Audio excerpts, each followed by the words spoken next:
Dap. Kuya. Cover. Tignan nga natin ang grade 2.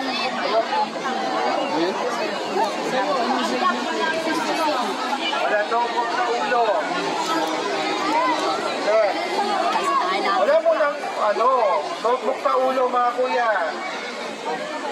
Tanggalin yung notebook sa ulo. Kuya, hindi ka nakikinig.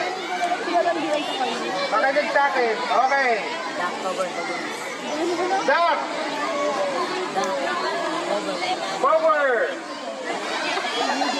And hold. Hold.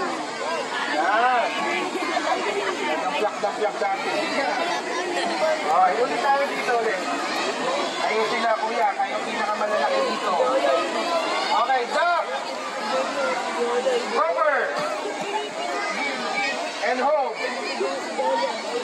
Huwag kayo mahihiya na anong gagawin ninyo. Pag nagkaroon ng sakuna, pag hindi nyo natatandaan ito, baka kayo una sa ating casualty.